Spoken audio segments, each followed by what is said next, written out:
Welcome to Will and Mark's Healthy Sports Obsession. I'm Will Hubner here with Mark Mashashik. We are two doctors of physical therapy, and we are here to answer your PT questions as well as give our take on current sporting events from a health perspective. As always, send your questions to willandmarkshso@gmail.com, and we will answer them on the show.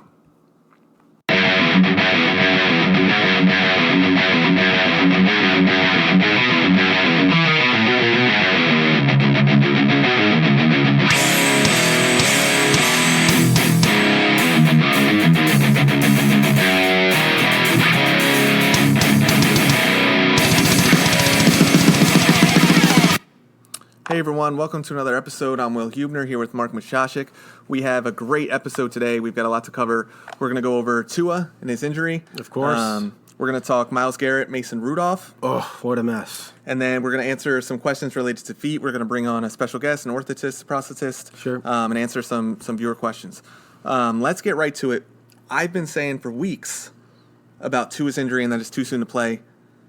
He finally got hurt. So he got hurt. Dislocated his hip, posterior wall hip fracture. But Right. let's just go back. We'll go through the history. So he had a tightrope surgery. That's right. Of his ankle. So he had a high ankle sprain. Mark, explain a little bit about what the tightrope is for us. Yeah, so we've discussed in podcasts before, basically two little pieces of wire that go between the fibula and the tibia to stabilize the lower leg. The high ankle sprain creates stability and the syndesmosis between the two. So this is he had it stabilized, which could potentially leave him with a rigid joint in that area. Correct. He had this same injury last year on his left ankle. He was able to play 28 days post-op, which we all know kind of the healing times. It takes minimum 4 to 6 weeks for bones to heal. So going out 28 days, a little bit too soon. It's soft tissue, too. I mean, it could be longer if it's... Right, that's just minimal, and then you're going to do all the rehab. It takes longer than 4 to 6 weeks.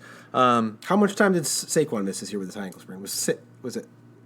I think they were a little bit conservative with him, but yeah, it was like, I think 5 or 6 weeks. 6, and they were calling it a miracle that he got back in 6 weeks. And that was without surgery. And yeah, exactly. So anyways, he's able to play 28 days post-op last year in the championship game.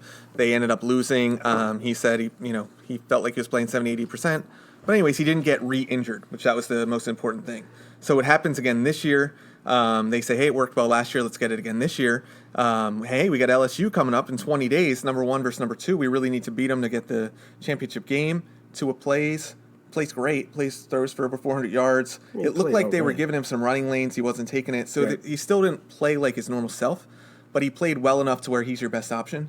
So he doesn't get hurt that game. This game, he's playing Mississippi State. They're up 38-7 in the first half. And let's mention that this is 27 days after surgery now.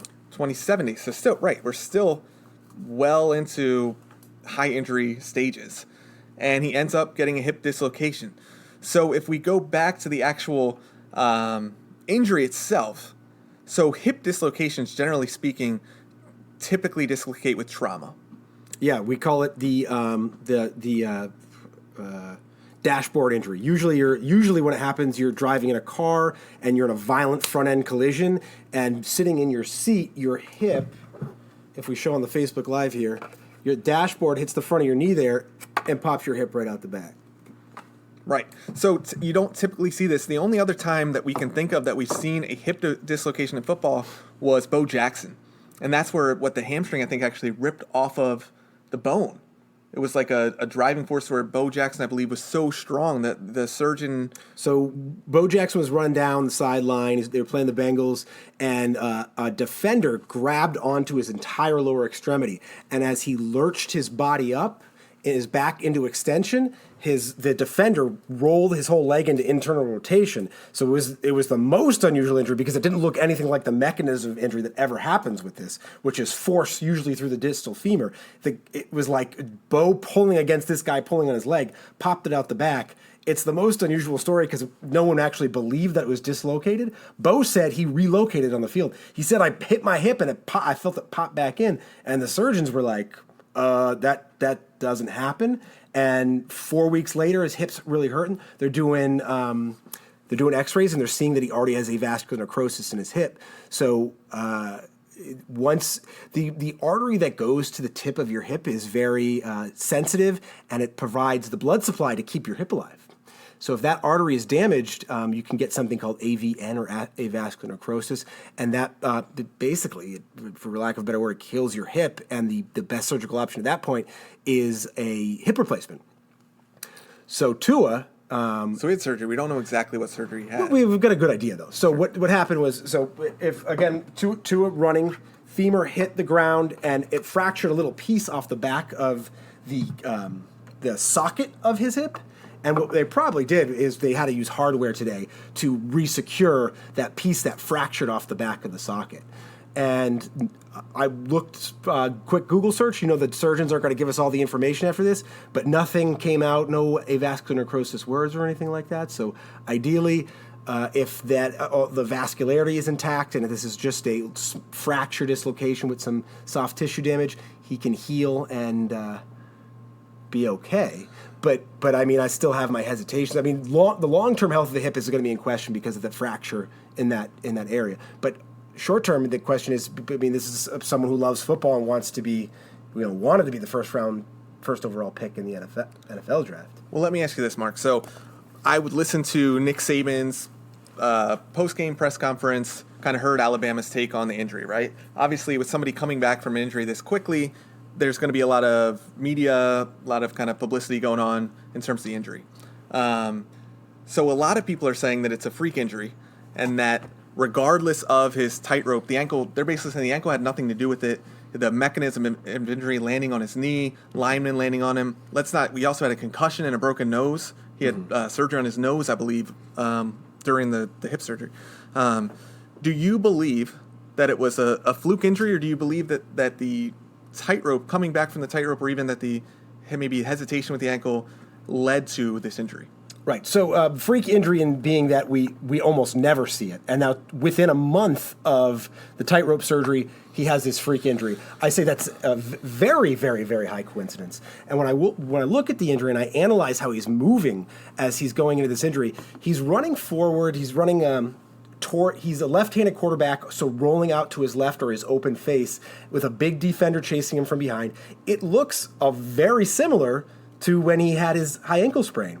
So he plants on his left foot, and you can see there is no lower mobility of that. His ankle doesn't evert or roll to the out like he has his ankle sprain in the past. It doesn't roll and invert like we know in our common ankle sprains. His foot goes in a rigid dorsiflexion motion, straight up in the air, pops him up. He lands on his distal femur, and he dislocates posteriorly. If you ask me, I would say it'd be impossible for us to say, if we're playing judge and jury court case, that it was 100% because of this. But if you ask me, in my opinion, as someone who studies biomechanics, absolutely the rigidness of his ankle and not being able to invert or rotate his entire leg internally to roll and get away from this fall, or evert and move the other way, I strongly feel it contributed to this injury. And I think that's only further shown by the fact that it is such a freak injury. If you can't move your ankle, it's really, really hard to get your leg into a position as you're falling to prevent that trauma. I think it absolutely contributed. And unfortunately, I think we said last week, really, if we let him play, what's the worst that happened? He fractures somewhere else. How bad is that? Well, this is basically one of the worst things that could happen because he fractured in a place that's so sensitive for vascularity, and I really hope it doesn't end his career. But I mean, honest, we saw There's what potential happened. For that to happen. It happened to Bo. I mean, right. The only other time that we can think of that happened, it did end his career. Right. So I give you credit for you really hammering the medical staff or just the Alabama feel around a kid who's not getting played to really encourage him to play, and we weren't in those meetings, so we don't know. But I think they honestly did do him a disservice. And as someone who follows the NFL draft, I'll tell you, scouts are already talking. It doesn't sound like he's going to be a first-round pick, regardless of how well. If he comes back and he's looking great and rehabbing great, we'll see what the medicals look like at that point. But it's looking like it could drop him at least out of the first round. Well, you made a good point in saying that if this was a legal case, you can't really prove that the ankle played a big part or, had a big contribution to the injury, right?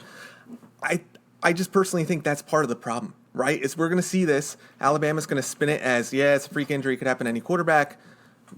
how much of a coincidence, like you said, after a If you're month. putting me on the expert stand as someone who studies biomechanics, is a physical therapist, I've been doing this for 7 years, I work hard at my craft, I would say it would be hard for me to say, I really think it would contribute in this case. We could do case studies where we limit ankles and throw things to the ground and see how much more force goes into the femur when you bring down the ability to move that ankle. And then on top of that, we just know with trauma, the entire system changes. How much neural tension does he have? Is his fascial system restricted so he's not being able to rotate? His inability to control his whole lower leg put him in for this to happen, he has to be either strongly driven into internal rotation or really hit right on his femur. And it's the perfect storm. Yeah. I mean, I went on a little bit of a rant. For people that aren't part of our Facebook group, definitely join our Facebook group, Willem Marks HSO. So immediately after, I think I posted something saying, like, honestly, somebody should be fired on the medical staff at Alabama, lost some disrespect, all these things, right? Honestly, I still stick by that opinion. The fact that he's playing out there, the fact that he's out there on the field at all really bothers me. He shouldn't be out there 20 days post-op. Shouldn't be out there 27 days post-up. Probably really shouldn't be out there 34 days post-up. Like, the fact that he's out there and now you get this injury, and it's like, I definitely didn't want to see Tua get hurt because he's a great player, but I wanted Alabama to be exposed a little bit by doing this. They got away with it last year, and now they're getting away with it again this year and actually put him in 20 days post-op. So he's even a little bit greedier in a sense of that we're going to get these players out quickly. I just feel like with this injury and the way Alabama's spinning it, is that there's not going to be any repercussions. Alabama's going to say, hey, the tightrope surgery worked well. We got him out there. He threw for 400 yards against LSU 20 days post-op. Hey, yeah, he got hurt. What repercussions would you think there should be installed? If you're the judge and jury and says, what sentence would you lay down to Alabama? I would have some sort of investigation into the medical staff and kind of should you be able to putting somebody's career at risk at 20 days post-op. I think most medical professionals would say that is entirely too soon. It's not like a gray borderline area. That's just too soon. So for him, even at 27 days, I think it's still majority of people are going to say that's way too soon. For him then to go out, I'd want to know how was it presented to Tua? How much of a decision was it to us? How much was it the pressures from coaching staff? Like, what's the culture there? You know, a lot of Maryland publicity got a ton of things on toxic culture there. You could have a toxic culture without somebody dying. You know what I'm saying? I think it's known in, at least I know in the scouting circles that I participate in, that it's known as having a toxic culture. Now, it produces national championships and it produces NFL talent, and that's how they recruit so well. But I think this will affect their recruiting talent and the fact that they showed somewhat of a level of disregard for this person. I know I was easier on this last week. But I mean, this really changes my mind, particularly going through the process of seeing it happen and seeing that. I mean, I think that the tightrope surgery did put him in a position where it was very difficult for him to land in a way that didn't put this tremendous force into his entire lower extremity. And I didn't have the foresight to see that before this, but I would say... I would almost want more medical professionals to step in and say, hey, it is what it is, but that does seem way too early, and have the NCAA do some sort of investigation and say, we're going to knock you on recruiting. Maybe you don't get as many... Somehow, I don't know how they would do it, but maybe they... mess with their recruiting. But maybe nature is nature, and we will see. Parents are very involved in recruiting. I know Alabama wins national championships, but so does Clemson, and we don't hear that Clemson players are coming into the NFL so beat up from over practicing that they're having a lot of injuries in their first couple of years. So maybe this does just nature, taking care of itself, hurt their recruiting a little bit. That they put a kid out there 20 days after his injury, and potentially hurt his long-term health. Do you see next year, let's say another quarterback, their new, who knows who it'll be, freshman quarterback, whatever it is, maybe Tua's little brother, goes out. Tua's little brother's committed. Yeah, he's already on the team. He's playing. Yeah. So say next year it happens. Tua's little brother gets a high ankle sprain. I don't think anything's going to change. I think they're going to do a tightrope, and I think whatever they need, if this kid is good enough to play, they're going to put him out there 20 days, 27 days, whatever. The part that also bothers me is that the media is like getting so mad at Saban because he was up there 31-7, for me, the score doesn't matter. It's still back to healing times. He shouldn't be out there regardless if it's 0-0, 100-0. Like, you're missing the big point if you're saying, oh, he's out there and they're up 31-7. You're missing the point. I think this is one of the biggest bummers, but if he didn't get hurt, we could still be here having the opposite conversation. I think we have to take this and learn from it. Football players are always hurt and always healing. So there's no definitive timelines on a lot of them. But particularly when dealing with non-professional athletes, I think we really got to reassess and make sure that we're doing what's best for their long-term future. Yeah, I won't harp on it anymore, but I'm just saying Alabama's going to look at this as a tightrope surgery was successful. We got somebody to come back at 20 days post-op, 27 days post-op, played well both games. Yeah, he had a fluke injury, had nothing to do with the tightrope. Tightrope surgery is great. More and more people should be getting tightrope. If particularly the other PTs, comment in on this because watch the injury and just watch how his foot bounces, like how much dorsiflexion he has move as his foot comes off the ground and he falls forward to his knee. It looks completely rigid. You can tape an ankle down no matter how hard you want. The inside of the joint still bounces. The tape stretches. It looks like he's got a pogo stick. And it launches him onto his knee. I don't know. It really looks rigid to me. It does. I didn't see his ankle. I mean, I didn't feel his ankle myself, but it doesn't look like it had a lot of options for motion to protect the rest of his lower leg. Yeah. No, I think we made a lot of good points. Let's move into how it affects college football playoff standings, right? Ooh, yeah. So Alabama's currently 5th. They won the game still, but most people are saying that the chances of them making the playoffs are much less, which makes sense. Is that the rules? I don't know the exact rules. Can they vote you out because of an injury? Are they not? Is that supposed to be looked at or not?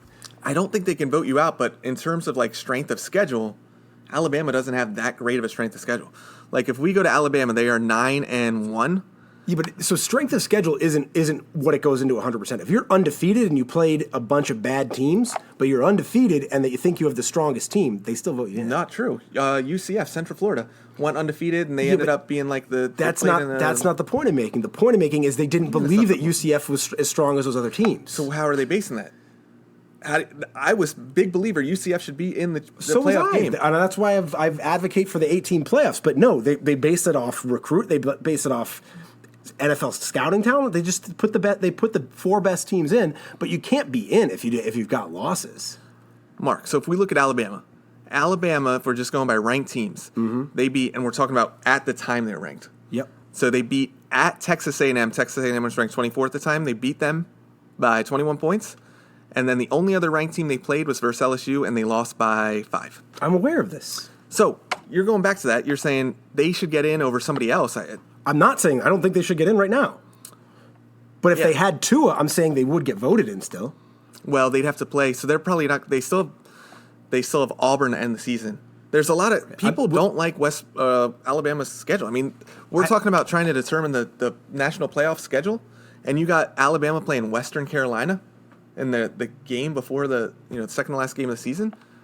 Meanwhile, you got Penn State's playing who they play, top ranked teams. I think we're making 2 different points here. You're saying that Alabama shouldn't be in. I'm agreeing with you. Alabama's probably not going to get in at this point, but I'm saying they're not going to get in because of the injury. I think either way. I think even if Tua is at full strength and it ends like this. So who do you put in? If Tua is full strength, who would you put in? I think it was Penn State's playing Ohio State, by the way. Ohio State's got.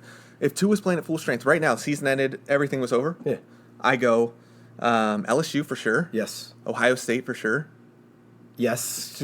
Contingent on them beating 3 top 10 teams still that they have left to play. I go Clemson. Yep. And then I probably go Georgia. Wait, say them again? Clemson, Ohio State, Georgia. LSU. Yeah, that's fair. Which is who's in now. It's the top 4 yeah, right now. but between LSU, Georgia, and Alabama, 2 of them are going to have to play. Someone else is going to have to lose. So between LSU, Alabama, and Georgia, there's got to be an SEC champion.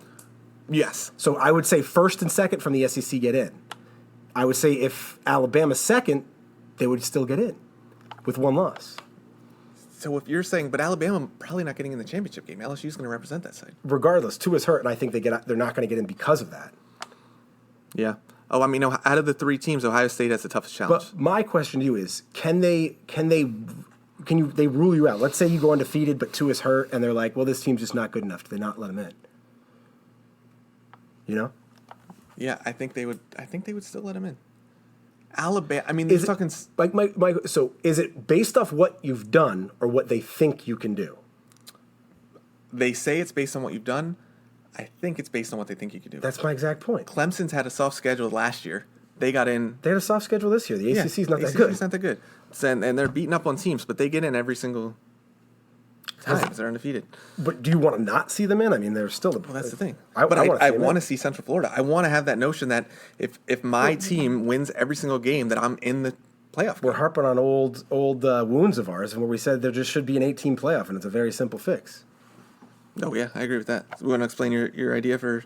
We've talked about it on here before. Yeah. I don't think we have. Oh yeah, we said all the major 6 conference champions, easy. 1 at large. Okay, there's your Alabama you don't like getting in, but if you got 8, you're less complaining. And 1 mid-major, the highest ranked mid-major in the AP poll. I think that's where you get in a little bit of. What if there's the highest mid-majors like a number 20? That's fine. Put them in. Why? Why would they get in over say? Because that's Oklahoma. I'd want to see Oklahoma in there. You're killing your own point. You said you wanted to see UCF in there. What was UCF ranked at the time? But UCF was undefeated, and without mid-major or anything, they deserved a shot at to be in the playoff. What were they ranked? I think they were like number 6 or number 7. They were like 12. Whose fault is that? Who are we blaming for that? That's what I'm saying. This is what put in the best mid-major. Give someone a chance. Okay. When Boise State beat Oklahoma in 2011 or whatever it was, they were ranked like 15. Yeah, put them in. Yeah. Come on, I think in Central Florida's case it makes sense. I think you're going to get into. I agree, but I wouldn't put Central Florida in there with 4. Yeah, I would. We'd have to revisit. You'd have to show me who you'd take out for that. Yeah, okay. The battle of the unbeaten, so Baylor lost, Minnesota lost, so 2 kind of teams that haven't played anybody yet, finally play somebody and lose. So that helped us, because like nobody really wants to see Baylor in there, but if they got lucky and beat Oklahoma, then I think we said last week, Minnesota, big win against Penn State. Yep. I think we said they would lose 2 of their next 3. So they lost to Iowa. I think they're another couple ranked teams. They're in trouble. And then Ohio State has a tough schedule to end playing 2 ranked Penn teams. State, Michigan, and then. But I would say if Ohio State loses 1 game and Alabama wins out, I'd still give it to Ohio State, based on strength of schedule, based on how Ohio State's looked for the whole year. But then I'm not sure. I think then the committee would say, "Hey, it's Alabama." Well, now that 2 is out, it doesn't matter. Right. Okay. But you're right. If 2 is in, that's the argument I was trying to make, is that if 2 is in, I think they still put them in. People want to see Oklahoma. People want to see all these teams. Trust me, there's a lot of people in Alabama that still want to see Alabama. Alabama's going to play Oklahoma in the, I don't know, maybe a Rose Bowl or something. And you're going to see Hurts take it to his old team. That would be people want to see that. Sweet revenge, yeah. It's a lost season at this point anyway. Yeah. Let's go over Myles Garrett, Mason Rudolph. So Myles Garrett, the defensive back for the Browns. Defensive end. Took off Mason Rudolph, the quarterback of the Steelers' helmet at the end of the game. Mason Rudolph kind of charged at him after he took his helmet off, and Myles Garrett hit him with the helmet. Bonked him on the head. Yep. So he is suspended indefinitely. That's going to be the rest of the season. They were considering, is there a legality issue with it? Mason Rudolph is chosen not to press any charges. It's a weapon, even though it's an object of the field, it's still a weapon. Well, what do you think? Yeah, I think you could pursue it. I think the state could pursue it legally, or Mason Rudolph could, but I don't think either will. If you go back to... So I think Mason Rudolph is getting off pretty easy. He's acting like this innocent victim. It's on tape. You can see him punching Myles Garrett in the groin area. Oh, I missed that. I saw him grabbing the helmet. He was trying to get him in the downstairs business. He got him, and there's a good photo of it going on there with his fist. Yeah. So he hit, and then he also tried to take off Myles Garrett's helmet. So I understand the anger of Myles Garrett. I mean, if you say I have to reassess now. I wasn't aware of the low blows. So it's all a matter of you shouldn't hit anybody with a helmet that's considered a deadly weapon, right? Yeah. But say we're getting in a fight and you hit me with a helmet first, or you try to hit me with a helmet, then I think it's then fair game to hit you with a helmet, right? Whatever you're attempting me with, I think is. You know what I mean? If Mason Rudolph is trying to take off Garrett's helmet to do something with it, and then Garrett's able to take off his helmet, I don't condone what he's doing. I'm just saying I think the punishment is maybe not too harsh on Myles Garrett, but Mason Rudolph should be involved. It's called Hammurabi's Code, an eye for an eye. Yeah. But yeah, there's nothing going against Mason Rudolph. I feel like he's not the innocent victim. I don't agree with what Myles Garrett You did. shouldn't be in a football. It happens in football games all the time. Guys go down low all the time. This is not the first time I've ever seen this in football, and though I've heard that reported a lot, I have seen someone hit with a football helmet before. He lost his cool. It's very clear. It's dangerous. We have to slam it, because if we let this go, it happens again, someone could die. It's possible. Football helmet has some weight to it. It's a big man. Yeah. If anybody knows about football helmets, Antonio Brown could tell you everything about a football helmet. Yeah, he could. What's he doing now? I think he's trying to get back in the league. Yeah, he is. But yeah, I mean, should Mason Rudolph, should he be suspended? I would say yes. Do they usually suspend people for that action, though? Because that happens. That's not... That happens. It escalated a situation that happened. If he doesn't do that, I don't think Myles Garrett tries to rip his helmet off and hit him with it. Yeah, well, that's bad legal advice on your part. I can't come knock on your window and get rough you up a little bit, and you pull out, you say, well, you pull out a gun and shoot me, and then you say, well, if he didn't start to rough me up a little bit, I wouldn't have shot him either. But if you look at the video, Myles Garrett takes off his helmet, right? And then Rudolph comes towards him. I think Myles Garrett wasn't planning to hit him with the helmet. I think he wanted to take off his helmet to prove a point. This is my example, like that it used to happen with Shaq. It used to happen with Dikembe Mutombo. Big guys get blamed. You're allowed to hit big guys. They're just, there's just more. Rudolph wasn't going to do butt to Myles Garrett if he got up. He shouldn't hit him with the helmet. He should have just grabbed him and... What happened to fisticuffs? Where's guys code? Come on. Yeah. Mason could Garrett probably could have easily murdered him with his fist just as well as he could with a helmet, though. So surprising, this stuff doesn't happen more often. You play a whole game where you're hitting each other. You would think you would see more it's fights. like your job is violence, isn't it? It's like, I did too much violence. Oops. Well, we see it a lot, and there's a ton of domestic violence in football. That's the kind of thing. The point. It's like I did violence when I wasn't supposed to do violence. But you would think in the heat of the action, when you're playing football and you're losing, which I'm sure is part of why Mason Rudolph was all upset, right? Myles Garrett was having a good game. Mason Rudolph's getting hit the whole game. Yeah.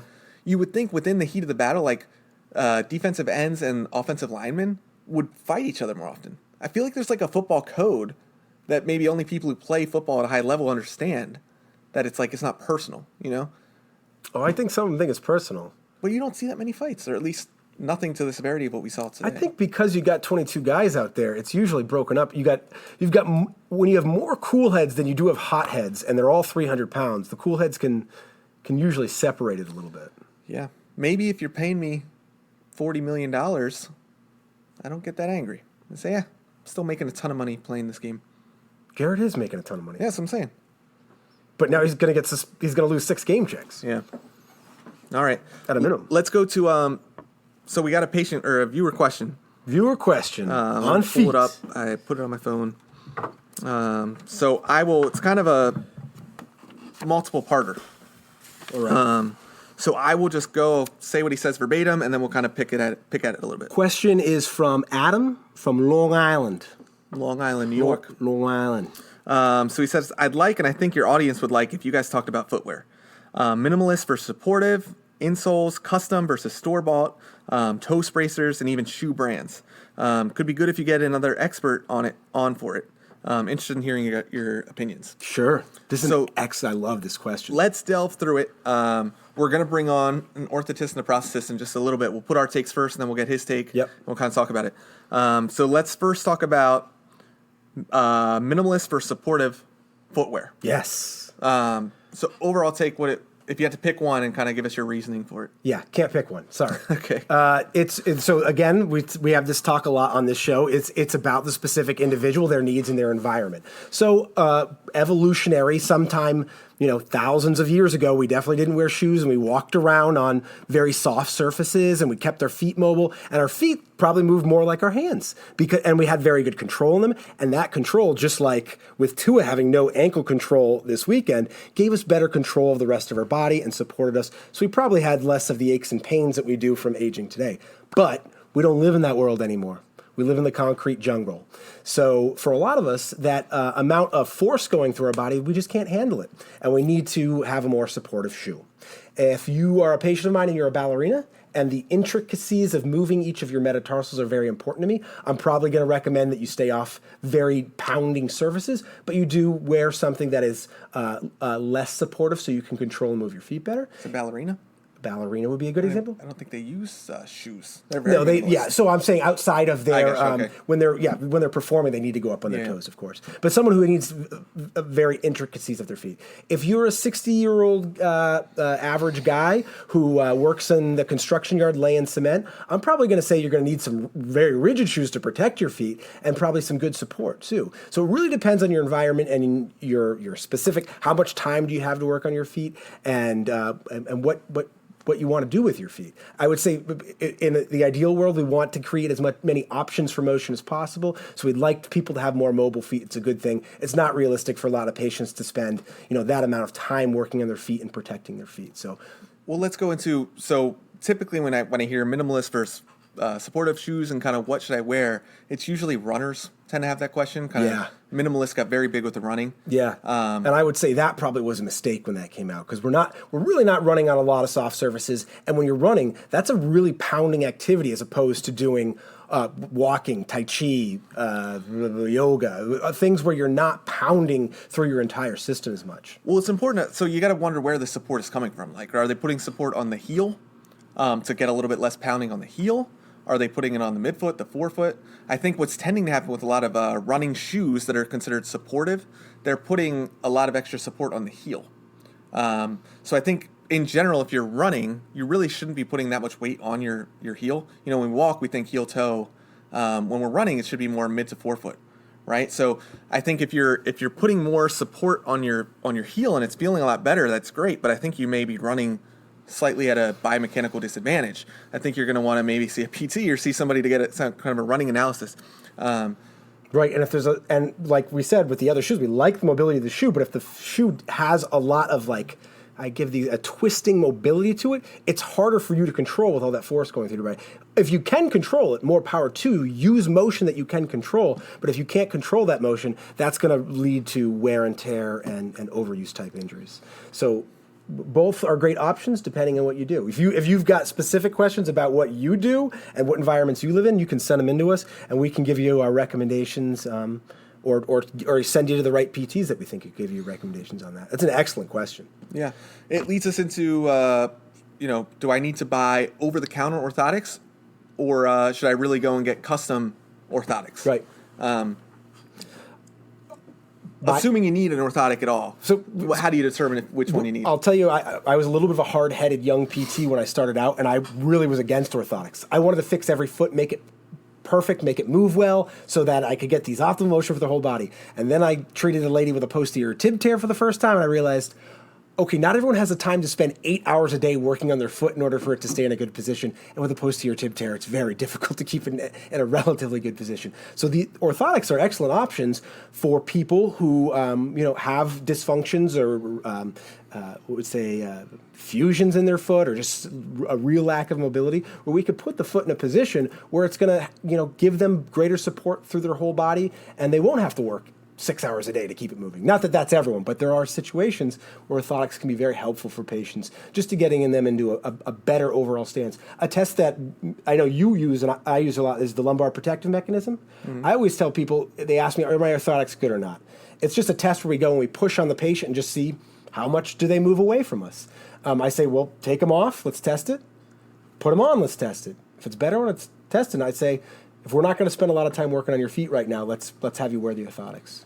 So you brought up a good point that just maybe not even related to this, but functional testing, especially in a physical therapy world, is super important.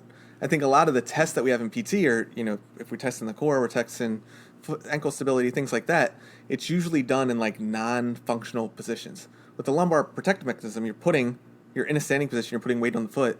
I think it's very important. I think in general, just a little caveat, there needs to be more functional testing. Your feet do support your whole body. So if you don't have good control, dynamic static stability and dynamic control, you're not going to be able to function very well when outside forces start coming in on your body.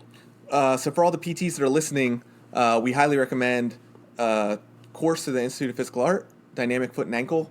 You know definitely more about that. Yeah, sure. No, that's an excellent course to get you started. Just talking through some more of the shoe stuff, treatment and mobility for the feet, learning the idea of a foot core. So as PTs PTs listening, but this is good advice to anyone. People thinking about their abdomen area as their core. Your foot has a core as well, and it needs intrinsic stability. So you have to be able to stabilize it in one position, but you have to be able to let it move up and move down. It brings me to a really cool article on the Huaorani tribe in Ecuador. So if you guys are interested, you can type in Ecuadorian foot tribe and it'll come up, but it's the Huaorani. And if you look at their feet, they almost look like hands. They're really cool. And the reason their feet have developed like this is because they spend their time climbing trees. They actually hunt monkey and eat monkey. It's one of the protein sources that happen to be available to them. So their feet have developed to move almost like hands. They climb with their feet. It's a really interesting adaptation that we see. Well, your feet actually can be tremendously mobile, and you could learn to play the piano with your feet if you didn't keep it in a foot all day. Again, environmentally, that's not the best option for everyone, but your foot does have a core system, and that is a good course to kind of start understanding that, positioning of the heel. Is it supinated? Is it compensated supinated? And when we put it in these different positions, how we can find stability and dynamic control of the foot. Yeah. So through, we've obviously taken, that's a newer course, now a 2-day course. But from kind of that Institute of Physical Art, I think is where we learned a lot of our foot mobilizations and kind of our thought process on the foot, like you were saying. Yeah, and how the foot reacts into the chain of the rest of the body. One thing that I think is good to note, so we're talking custom orthotics versus over-the-counter orthotics. As you mobilize the foot and as you work on the foot, your foot structure changes. So, if somebody comes in, say, the first day for an evaluation with me, and they're thinking about getting custom orthotics, I will generally tell them, let's hold off on those. Let's get maybe some $30 over-the-counter orthotics. You can use those temporarily. But let me mobilize your foot. Let me give you some stability to your foot. We'll work on things, change the structure of your foot. Particularly with the expensive orthotics, because if we're going to change it, we don't want to. Right. But what's the point in getting a custom orthotic, and now all of a sudden you're going to PT, we change the structure of your foot, and now it's no longer really a custom orthotic because your foot shape has changed. The position of your navicular, kind of the arch that you have, things are going to change that are no longer going to make it specific to your. Sure, it's a financial conversation to have, but usually I say, if you just got brand new orthotics, do you want to work on something else besides your feet right now? Because I don't want to make a change that doesn't make that orthotic work as well for you. But if you really want your foot to be mobile and be able to control that mobility, I don't think people generally understand that the midfoot should move. It should move. People say I have a flat foot. It's not that it's just flat. It's just that it's not moving up. We can fix flat feet. It's not easy work, but we can get you to be able to, whatever restrictions keeping that down, get it to be able to move up and then control the intrinsics of your foot to be able to control it up and down. An arched foot is not necessarily a good foot. A mobile foot a mobile foot that is just same thing as lumbar spine. Anything else we talk, a mobile foot is a good foot that you can dynamically control that mobility. It's when it gets rigid and it loses its ability to control itself. The homunculus smears away in a day or two. We all say that. So if your foot's been stuck in a position for a long time, you're not going to have very good control of that.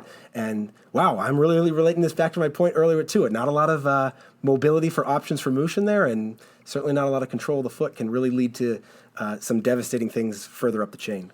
Chronically in a lot of the normal population, and potentially acutely in situations like that. Well, if you're a viewer and you're thinking, hey, I think I may have flat feet, what do I do? Well, check it first, right? So like if you are in a standing position and you notice that your arch is collapsed, your foot's kind of flat on the ground, there's not much arch, go into a seated position or laying down where there's no weight going on your foot. And if you have an arch in a non-weight bearing position, that's a good point. Then the issue is not necessarily you don't have a flat foot, you have you don't have any stability. When you go into standing, your body weight is too much on that foot to where you can't use the. So that would be a patient that probably has some mobility, but they don't have any control of it. Right. Some people can just be stuck down there, and so believe it or not, sometimes pushing them further down is what helps them pop up. But yeah, if yours is down all the time, you got to get in. Just have a professional that knows how to mobilize the midfoot. If you want to put the time in to work on that, the other option is if you don't have the time is you can go with the orthotics too. But for some people, I think the orthotics is just the best option. Sure. Do we want to get Shane on? Yeah, but we had one more question. Just the second part of the question about the how about the shoes? Oh, right. He asked about toe spacers. I guess if there's a need for toe spacers. And then he asked about any shoe brands we recommend. Toe spacer is a great option for moving a hallux valgus or a bunion back. The problem with that is with the rigidity in the midfoot up higher, if the cuneiforms still aren't moving, the first metatarsal has rotated down, and you're just going to be pulling that bunion back against fighting that midfoot. So it could be beneficial to use a toe spacer, but I would recommend mobilizing the cuneiforms forward and down, getting the metatarsals after that moving forward, potentially mobilizing the hind foot as well if it's not working well. I think it could be a helpful tool to help you initially get splay of your foot once you're starting to get it mobilized, and then working on the control from there with a goal to get rid of the toe spacer.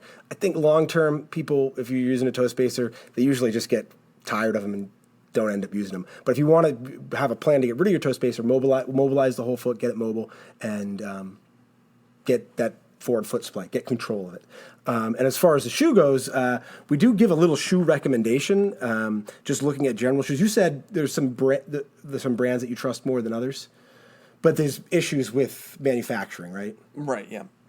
So as far as just looking at your shoe, if you're looking at a shoe, you want to look at it in the actual store. Some shoes are made differently. You can look at the shoe from the back. Does it sit flat? Is it going to be putting you into a position where your ankle's going to be rolling immediately? Touch the toe of the shoe.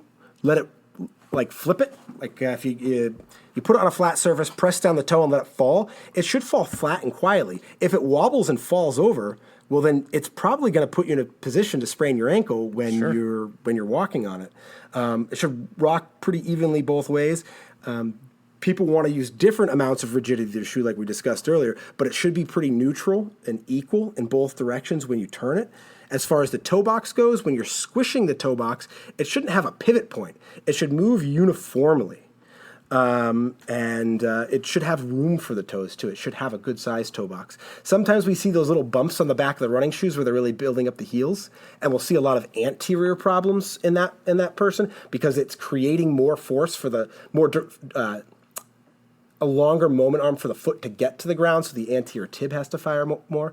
This is a great resource I just going over. It's called Selecting the Proper Shoe. Again, this is on a resource from the Institute of Physical Art that you can get on their website and help you find the right shoe, or bring a few into your favorite PT and have them look at it with you. Yeah. I mean, it goes back to the original point you made. It depends what you're doing, depends of course what your actions are. So I've been running quite a bit, no cutting, no anything. So for me, I generally have decent alignment. I'm not too worried about ankle kind of rolling in or out. I'm not doing much cutting. So for me, I want I use these Nikes that have a little bit of a mesh on them. And they're not that supportive side to side. They're almost, I wouldn't call them minimalist shoes by any means, but I think based on what we're looking at, they're minimalist in the sense that it's forcing my foot to do any stabilization that's needed. Completely different when I played basketball. I actually have a more rigid shoe. My toes tend to slide a bit in the shoe, so I get these blisters on the bottom of my feet. Get that toe thing. Yeah, that was awful. So what I ended up realizing is that the issue isn't so much with so I played around with, I'm a size 13, so I went down to a 12 and a half thinking, okay, they're a little bit too big, they're sliding too much. Sure. That was not helpful because it made my shoe, your feet swell as you run and things like that. So it actually was making it too crowded in there, and it was actually causing my toes to curl up a little bit when I was playing, and it was very painful.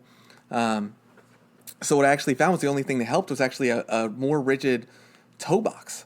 So I guess my feet were actually coming up a little bit when I would run and jump and things like that, and that was causing the friction.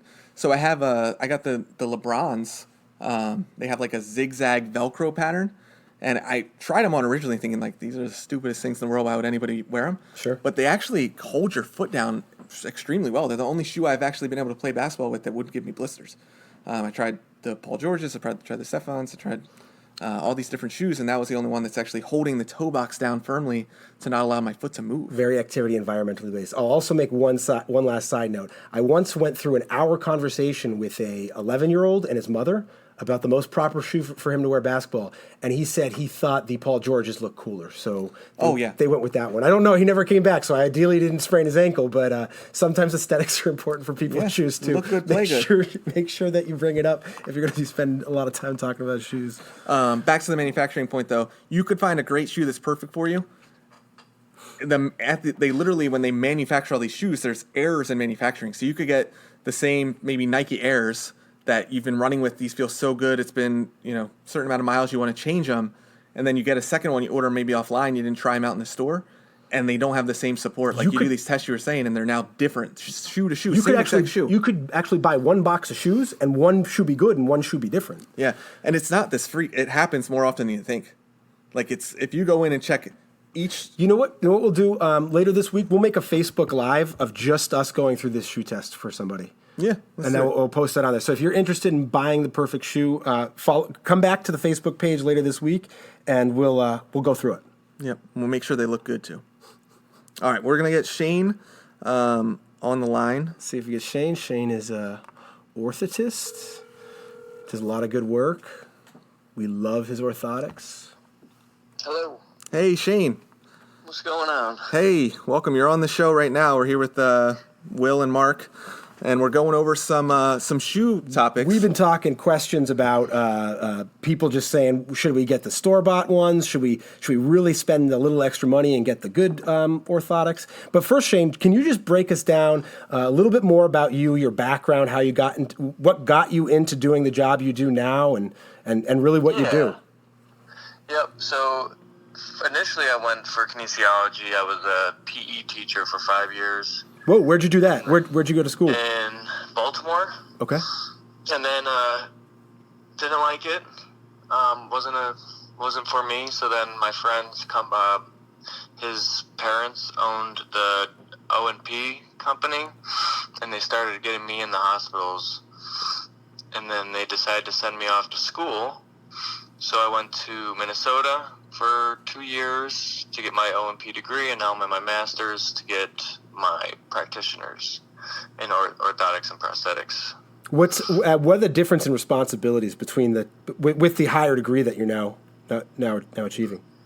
So right now I'm off the shelf, so that doesn't include any custom. So I can do measurements and do anything off the shelf, ordering it, but with my degree, I'll be able to do all custom, as in like going to the hospitals and doing custom TLSOs or custom. Shane, we got some non-medical listeners, so can you just break some down exactly what those things are and how they help you?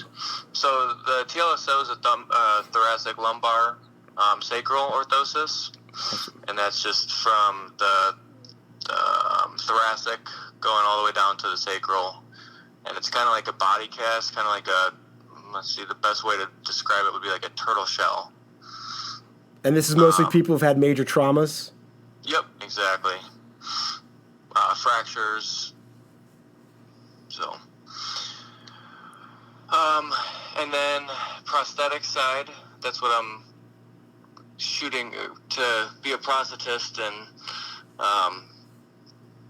right now I'm doing evaluations for prosthetic patients, and then I'll actually be able to cast them and make the leg for them.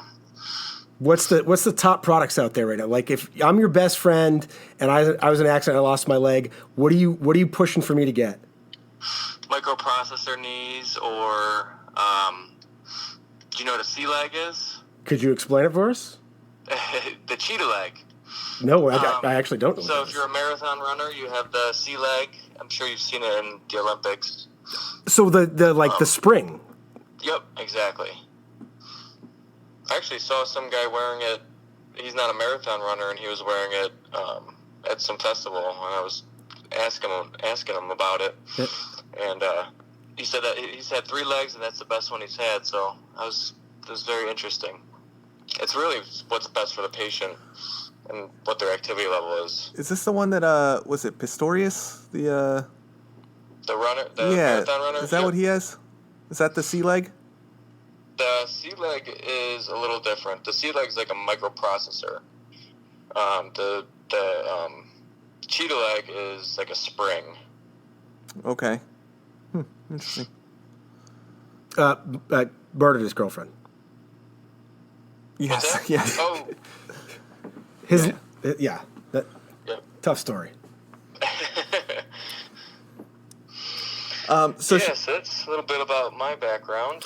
yeah. So Shane, we here in obviously the outpatient setting, we send you a lot of people, looking for what type of orthotic's going to work best for them. Should they get Should they get an over-the-counter one, or should we kind of custom make it? Can we, shave down the orthotic and make it, off the shelf but still somewhat custom? How do you make a decision when a patient comes in and they're thinking about getting an orthotic? What goes into play when you're thinking, okay, they'll be fine with an over-the-shelf one, or nah, let me take measurements and send it for a custom orthotic? Yeah, so I work with Dr. Wyman in the podiatry section, and anytime a patient has either plantar fasciitis or an injury in the foot, in the plantar section of the foot, or like callus formation, depending on the diagnosis, we'll start off with an off-the-shelf orthotic first to let the patient adjust to that. And then if the off-the-shelf orthotic doesn't work, we'll usually go with a custom. And typically if a patient's highly active, we'll give them a sport orthotic, which typically has a little bit more shock absorption. And the reason is because there's a heel, like on the heel, there's a post that we give them, and it's about, I believe, 3 to 4 millimeters thick. And that creates that shock absorption. So anyone that's more active, more so in like running shoes, will either give them that sport orthotic. And then patients that are diabetic, definitely will go with the diabetic mold for them. How does the diabetic mold differ from the regular shoe? The material. Okay. Yep. And like more support, a little more flexible. So more so like a runner would have more rigid material, and diabetic would be more flexible. And people's insurances usually cover a good portion of it, or is this a lot of I'd say it's definitely 50-50. There's a couple insurances that I know for sure that are definitely not covering orthotics, and I'll typically tell the patient right away that they're not going to be covered. So if let's say someone says, things are a little tight, I can't. What are people usually paying for the more reasonable orthotic? So off the shelf, they're typically around $30 to $50, whereas custom, the company I'm at now, is close to $300. And then the company I was working at before was $500. So depends on where the company goes. We go to Comfort Fit, the quality of the orthotics, or just how much the company wants to overcharge. How long do you usually tell patients that they'll last for? Like, if I'm going to invest this money, are they going to be good for 10 years, 5 years? So athletes typically around a year to 2 years, because they're using it a little bit more. They're running around it a lot more. Whereas I've had patients come back in 3 years and say they want the exact same mold, and it's actually in pretty good condition. Also depends on the material that you're using. So, for instance, leather or vinyl is going to be lasting a little bit longer than your diabetic material that's softer and more flexible. That makes sense. Yeah. So, Shane, you're also in our fantasy football league. Any fantasy football comments on your team this year? Well, I got my 3 running backs. Who you got? Got Saquon, Jacobs, and who else do I have? You have McCaffrey. McCaffrey, yep. Beast. All 3. So Shane, we made a blockbuster trade, the biggest trade I would say that our league has had. You gave me Cooper Kupp and Chris Carson, and I gave you Saquon Barkley. I don't even know if I gave you another person. Kyler Murray. Kyler Murray, that's right. And this was at a time when Breeze was hurt for you, and he's kind of a fill-in. I noticed Murray outplayed Breeze this week. They both had good games. Oh, yeah. Overall, how do you feel? Do you feel good about that trade still? It's like been a month.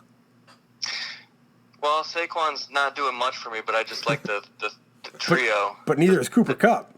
That's right. Well, yeah, Jared Goff hasn't been doing much. Yeah. Chris Carson's been solid. Yeah. Shane, Top 10 running back. you ever watching sports, or I guess maybe even just walking down the street and just see, like you ever watch an athlete and be like, man, if I could just get this guy in a pair of orthotics, I think I'd see him move better? Or just someone walking down the street. Do you ever just like cringe being like, oh, they need my business card? Yes. I'm sure I will. You know what? I'm sure the athletes do have the best of the best in the NFL, but going down the street, 100%. Shane, we got a question specifically about toe spacers. Okay. I don't know. Just your general thoughts on toe spacers. Are you using them a lot? Or are they? What are the main purposes you would even give somebody a toe spacer? So corns. Anyone that has a corn, that's the only time I've ever given a toe spacer. And what's the patient feedback you get on them? You feel like people like them, they keep using them, or did they ever toss them? The last patient that I had, I recommended a toe spacer, and he said he's tried multiple toe spacers, and not much went for him. So. Well, you were talking earlier about using them for a bunion. Shane, do you ever use them for bunions? No, I usually, for a bunion, I would give my patients bunion guards. Not so much. I mean, there's not much in the orthotics that are going to correct the bunion, obviously. So bunion guards just to relieve the pain. Yeah. Never gave them a toe spacer for a bunion, but that's not a bad idea. Yeah. Yeah. Okay. Toe trainers. So if you're going to get toe spacers or bunion guards from Shane, stop by and see us too. Let's treat some of the hindfoot. I like it. Yeah, that sounds good. Did you see? You guys see that Tyreek Hill got hurt? No, what happened to Tyreek? How did we miss this one? They're playing right now. Just happened. So we don't have it live in front of us. Is it bad? No, I think he's out for the game, but I don't know what the injury is. It's not showing. All right, well, we'll update on that one next week. Yes. Hopefully he's all right. Shane, do you have any just general thoughts? We did a big segment on Tua injury, and kind of he had that tightrope surgery, and then now obviously he's out for at least a year. I don't know. Any general thoughts? Did you see the injury at all? I haven't seen the injury. I heard good things after the surgery. Yeah, that's what we're all hearing too. So, But wish him best of luck. Yeah, I would like to see him go to the Redskins. It'd be pretty cool. Really? I think there's still a chance Alabama's going to play him in the championship game if they make it. Yeah. Yeah. No. Yeah, I'm just kidding. It's but you'd give him up for Haskins right now, even with the injury. I mean, give up Haskins for him right now. I don't like Haskins. Not at all. I saw him yelling at the offensive line this weekend, and like they didn't look like they were having it. It kind of looked like the way RG. It kind of looked like done. Well, if you talk about Dwayne, so I think the plan was you put Haskins out there now, see what he's made of. Is he worth investing more time and energy into it? Or the Redskins are obviously going to have a pretty high draft this upcoming draft. Do you invest in another quarterback, or are there bigger needs to fill? Well, you see the Cardinals. They moved on from their number one pick, and it's worked out well for them. I gotta tell you. I mean, they're not. Their record's not showing, but Kyler Murray's a beast. Yeah. Their defense is horrible. You'd think that looks like a good move to make right now. He looks a lot better than Josh Rosen does. But I'd say I'd be worried about drafting Tua right now. I would. There's a lot of good quarterbacks in this draft, and injury prone for sure. And with this hip, that's going to be. I mean, year 2 years. Yeah, and then what is the surface like? Is it going to have a long career or not? I think I hate to say it because I want the kid to do well, but I think most people are going to move towards. There's a couple other first round quarterbacks. You got Jake Fromm. Burrow, Fromm, Herbert, even Eason's been moving in there a little bit, so there could be some other options there too. Trevor Lawrence. He's got one more year eligibility. So that's the other thing. The Redskins could draft, say, an offensive lineman, pick up somebody on defense, use Keenum for the year. Right. Probably not going to have that great of a record again, and then maybe what's going to be you would need the number 1 pick to go after Lawrence. What's going to be the acronym? Lose for Lawrence. Yeah, but I think if you put Keenum out there, you get another defensive piece, you're going to win a few games. I don't think you'll get the number 1 pick. You got to play Haskins all year. Maybe you play Haskins all year. I'm not going to completely give up on Haskins yet. We'll see a couple more games, but it doesn't look good. You're right. I mean, the receiving core is not good. He doesn't have any help. No one. That McLaurin guy's been back, right, but Geis is injury prone. Bryce Loves could come back. The Redskins have a lot of guys that, if healthy, McLaurin had a good game. Might be good. Yeah, McLaurin's a beast. He's a rookie, right? He was his third best receiver for Haskins last year on a college team, though. Can you get him some more help? Ohio State? Yeah, they played together last year. They had a touchdown connection yesterday. Yeah, but Paris Campbell had more receiving yards and touchdowns than him there, and the guy who went to Dallas, too, Devin Smith, had similar numbers to McLaurin, so it's weird. It's like his best player on his NFL team wasn't even the best player with him in college. That's crazy. You think Adrian Peterson's on the Redskins next year? No. Yeah, Do you think he's on any team next year? XFL. I hope he retires next year. DC Defenders all the way. That'd be, I can see that. Yeah. All right. What did McLaurin? He had a touchdown. Terry? I'm pretty sure. He had called back. I think the touchdown was called back. He had 65.